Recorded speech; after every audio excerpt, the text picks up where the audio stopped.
ሰላም ልጆች እንደምን አላችሁ? ደህና ናችሁ ልጆችዬ? መልካም። ዛሬም እንደተለመደው ለእናንተ ቆንጆ ነው ያልኩትን ተረት ይዤላችሁ መጥቻለሁ። ተረት በአንድ ወቅት በወርቃማ ኮረብታዎች በተከበበ ጸጥ ባለ መንደር ውስጥ አያት ሳባ የሚባሉ በእድሜ የገፉ ሴት ይኖሩ ነበር።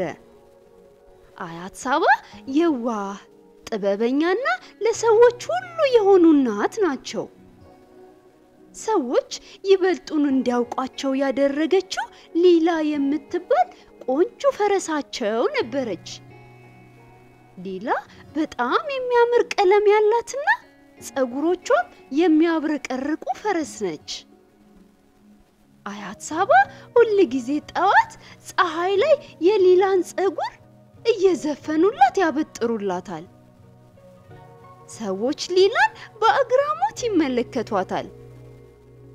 ልጆችም አያት ሳባ የሊላ ጸጉሯ በጣም ያምራል፣ እንዴት እንደዚህ ሊያድግላት ቻለ በማለት ጠየቋቸው።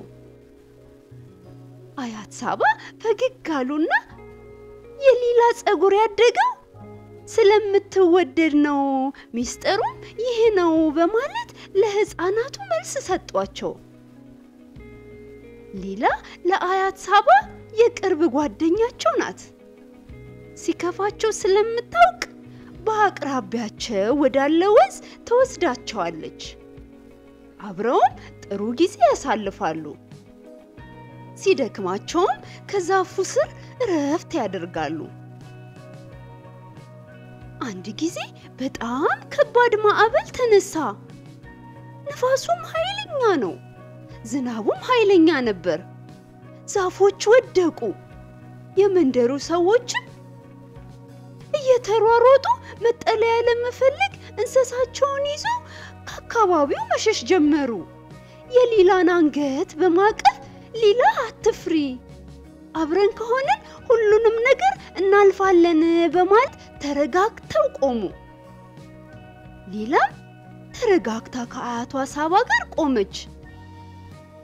ዝናቡም ማዕበሉም ንፋሱም ተረጋጋ።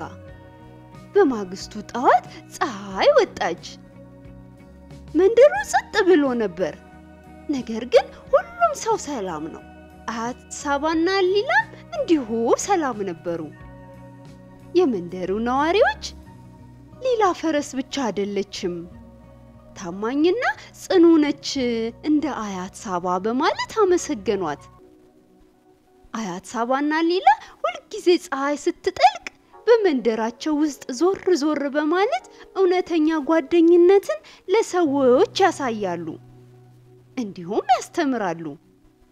አያት ሳባና ሊላ ሁልጊዜ ፀሐይ ስትጠልቅ በመንደራቸው ውስጥ ዞር ዞር በማለት እውነተኛ ጓደኝነትን ለሰዎች እያሳዩና እያስተማሩ መኖር ቀጠሉ ይባላል።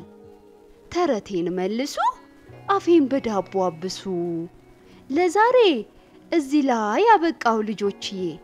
በሌላ ተረት እስከምንገናኝ ደህና ሁኑ ልጆች፣ ደህና ሁኑ።